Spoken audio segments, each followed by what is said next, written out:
Take a look at this photo. This young woman's name was Alicia Bromfield, and in 2012, she was 21 years old. She had big plans for her life: college graduation, the birth of a daughter, and a career in criminology. But in August 2012, her usual weekend trip ended in tragedy. Her body was found in a hotel room in Wisconsin.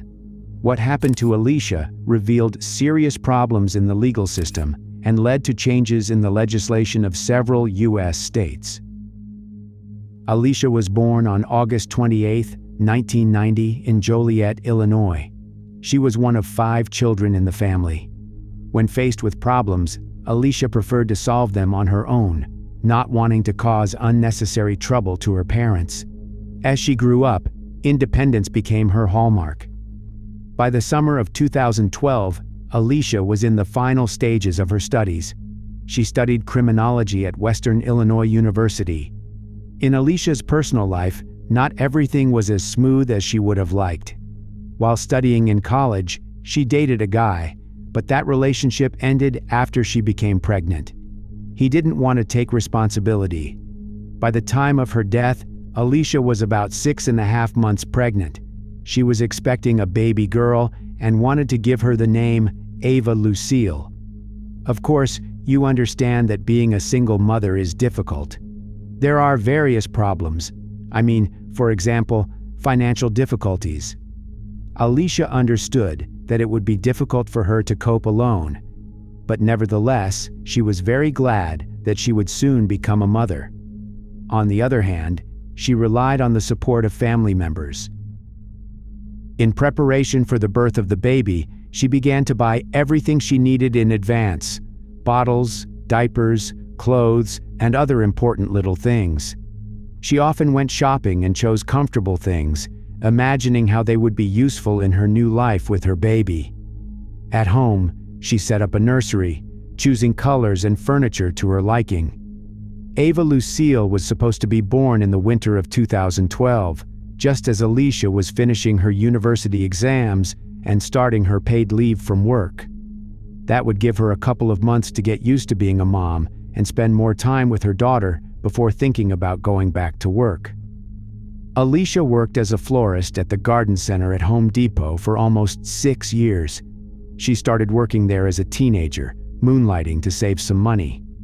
The schedule was seasonal, which was great for her studies. Alicia loved her job. She designed storefronts, made bouquets for sale, and communicated with clients. As the date of birth was approaching, Alicia planned to take maternity leave and then, when possible, go back to work. She outlined a plan: to devote the first months to the baby, then go part-time, and later, when she gets her degree, find a job in the field of forensic psychology and criminal justice. Later, in numerous interviews, those who knew Alicia said that she was enthusiastic about the future. But in parallel with this optimistic and inspiring line of Alicia's life, another story developed. A dark one. Wrong. Dangerous. Alicia's boss at Home Depot Garden Centers was Brian Cooper, a 36-year-old regional manager. They had been working together for about 5 years, ever since Alicia came to work part-time as a schoolgirl. Brian immediately seemed like a normal boss to her. He helped Alicia by scheduling her shifts around her classes. He told her how to better manage the warehouse and communicate with customers.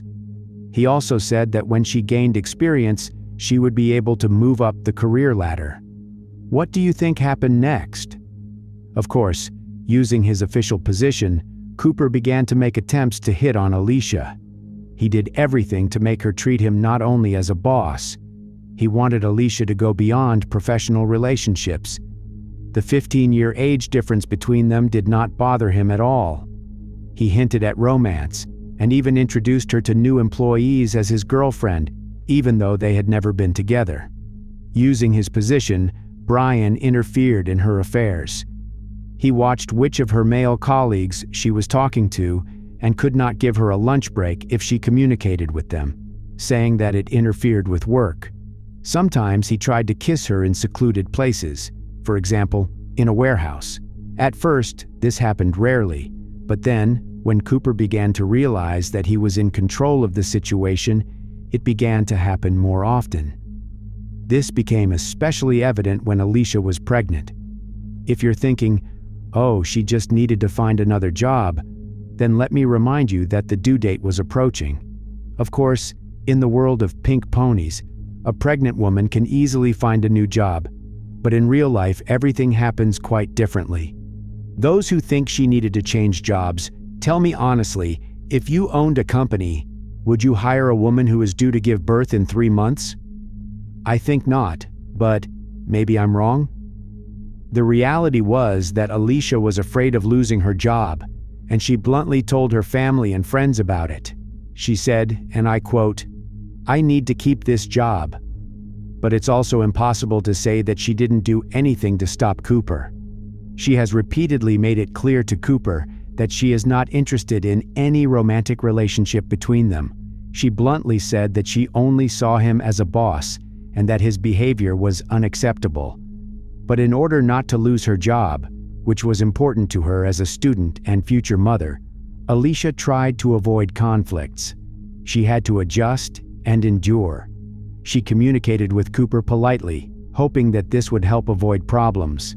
She said that her priorities were studies and family, but Cooper didn't take these words seriously. He turned out to be one of those people who don't take no for an answer.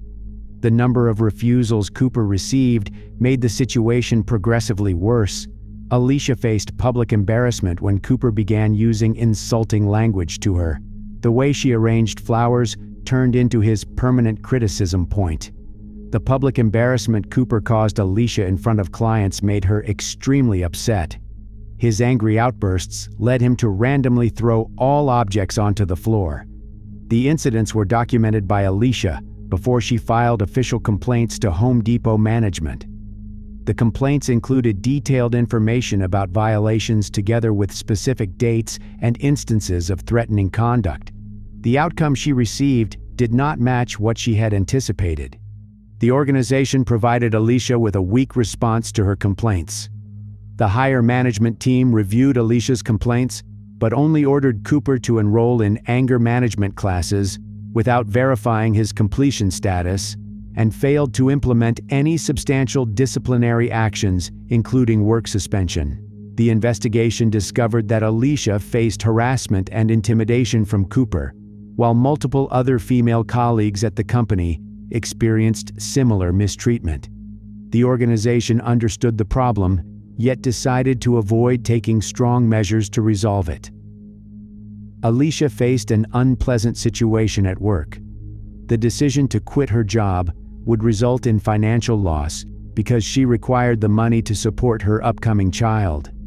The available job opportunities did not match her work requirements because they did not accommodate her schedule. Alicia occasionally shared her work-related stress with her mother Sherry, but generally handled it independently because she thought she needed to stay patient until her maternity leave started in 2 months. She decided to bear the difficulties because she believed stability for herself and her unborn child required it. Alicia adjusted her work hours to spend less time alone with Cooper. The pregnancy of Alicia failed to modify Cooper's conduct because he kept making inappropriate personal suggestions to her while understanding her need for financial stability. The scheduling of her work shifts by him disrupted her medical appointments, so she had to delay or cancel them. Alicia chose to tolerate the situation while she attempted to disregard specific difficulties. In August 2012, Cooper invited Alicia to go with him to his sister's wedding in Door County, Wisconsin, which is about a 6-hour drive from their village of Plainfield in Illinois. He made an offer that she couldn't refuse. He presented it as a friendly request, assuring that it was just a family event, nothing personal, and there would be other guests there. Alicia tried to refuse, explaining that she was uncomfortable and that she had her own things to do. And what did Cooper do? Of course, he began to use his official position again. He told Alicia that if she didn't go with him, he would cut her working hours or fire her altogether. She couldn't let that happen, so she had to agree to this trip. Of course, Now many will say that under no circumstances should Alicia have agreed to Cooper's proposal. But look, she didn't know where this was going to lead. I mean, if Alicia had known what was going to happen on this trip, of course, she would have sacrificed her job and stayed at home. But she didn't know. So, Alicia agreed to this trip, but put forward the condition that Cooper should book a separate hotel room for her. She hoped that this trip to the wedding would help ease the tension between them. On the morning of August 18, 2012, Alicia and Cooper drove from Plainfield to the Sand Bay Beach Resort in Door County. At the check-in, she found out that Cooper had booked one room for two, although he promised that they would have separate rooms. The room had one double bed. Outraged by his deception, she wrote to her mother Sherry that she had quarreled with him and wanted to leave because he had deceived her again. Cooper apologized, blaming everything on the confusion with the hotel rooms, and persuaded her to stay for the wedding, reminding her that he was participating in the ceremony and his family would be there. They went to an open-air ceremony where Cooper led his sister down the aisle. Alicia stayed so as not to spoil the solemn moment and not to look impolite in front of his family.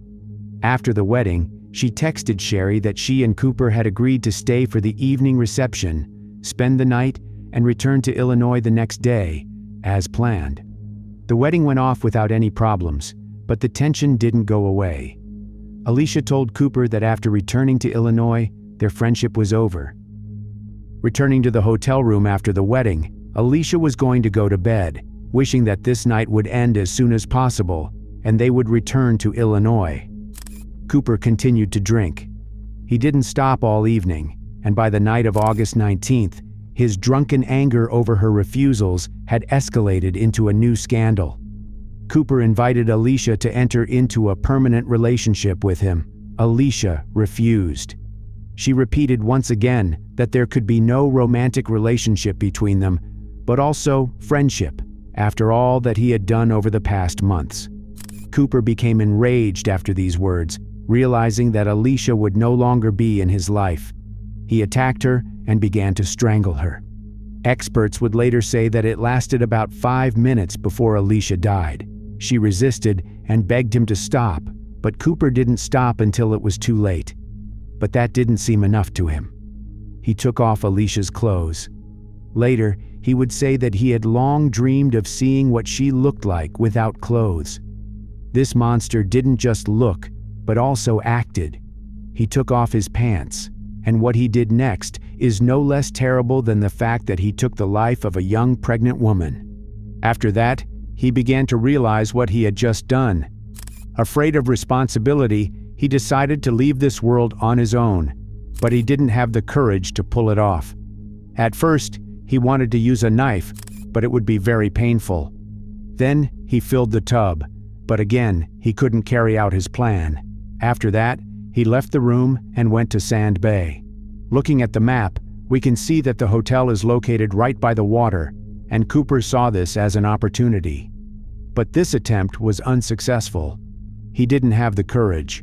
Soaked to the skin, Cooper got to a local gas station and asked for a phone to call 911. He confessed to the dispatcher that he had attacked his pregnant colleague last night, causing her death. Immediately after the 911 call, the police arrived at the gas station. Cooper was handcuffed and taken to the police station for questioning.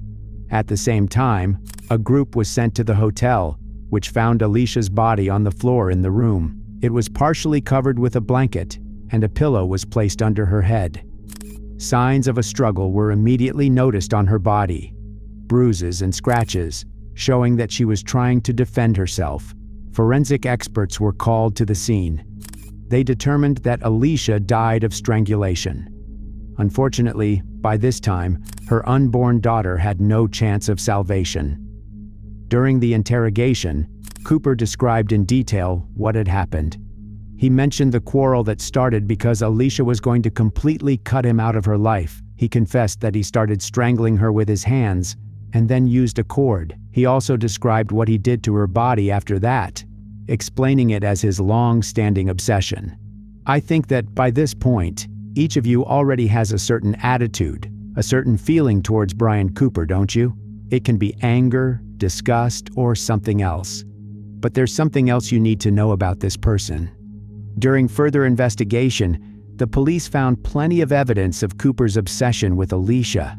They found videos on his computer that he had made secretly. Shortly after Alicia got a job at the company, Cooper offered her to earn some money by sitting with his dog at his house while he was at work. Alicia agreed. What she didn't know was that Cooper had previously installed a hidden video camera in the bathroom. This camera captured Alicia in intimate moments. Another hidden camera was found in the bathroom of the hotel where the crime took place, which recorded Alicia taking a shower. Cooper was so obsessed with Alicia that he set her date of birth as the unlock code for his phone. It was another sign of his unhealthy interest.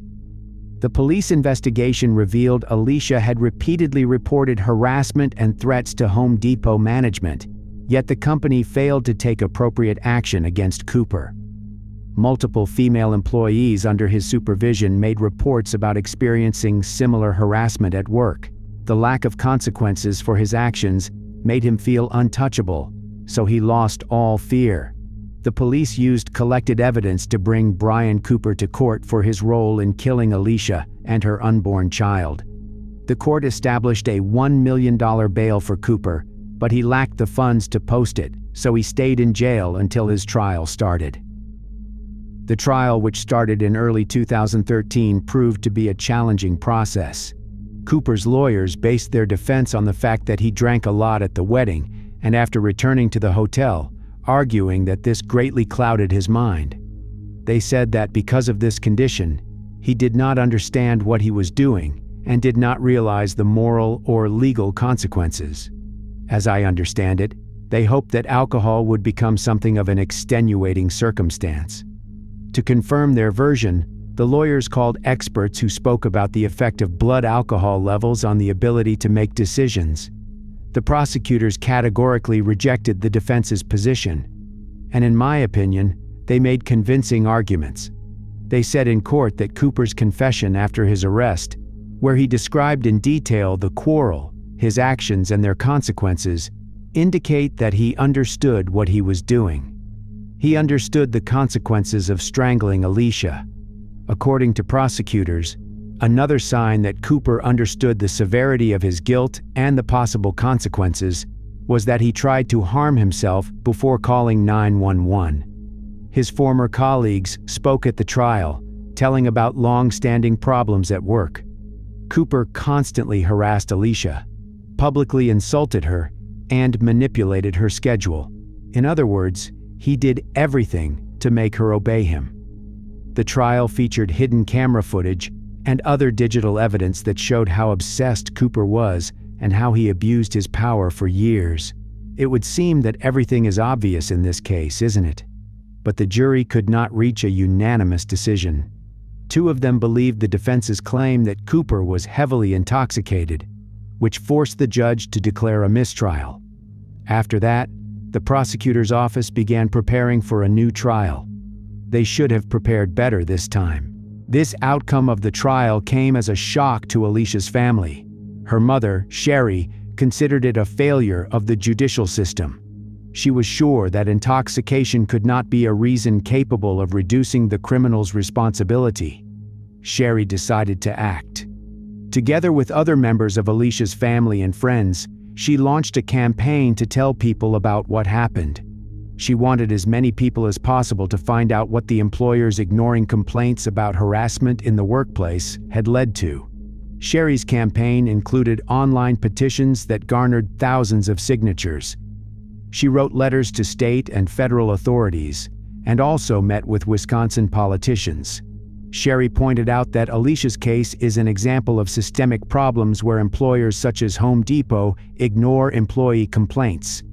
Sherry's persistence has produced results. In the spring of 2014, the governor of Wisconsin signed a law prohibiting the use of voluntary intoxication as a defense in criminal cases. This law was a direct response to the tactics used in Cooper's first trial and was made possible by Sherry's active work. The changes in Wisconsin set an example for others, and in the following years, 31 states adopted similar reforms. Unfortunately, people like Cooper have always been, are, and will be, but now they will have fewer loopholes to escape full responsibility. Cooper's retrial began in May 2014. The new law has not yet been applied, but the defense mentioned intoxication only as a possible mitigating factor. The prosecutor's office carefully reworked its arguments, again presenting a recording of Cooper's confession, where he described his thoughts during the attack. Alicia's colleagues talked about how Cooper had been stalking her for years. He isolated her from others by manipulating her work schedule. He publicly insulted her and threatened to fire her in order to force her to comply with his personal requests. The jury was once again shown digital evidence, including secret recordings from the bathroom, which showed Cooper spying on Alicia. Witnesses confirmed that he constantly violated her personal boundaries. Home Depot employees said that the company did not seriously interfere, despite Alicia's numerous appeals. Moreover, at least 3 of her complaints were completely ignored. In May 2014, Cooper was found guilty.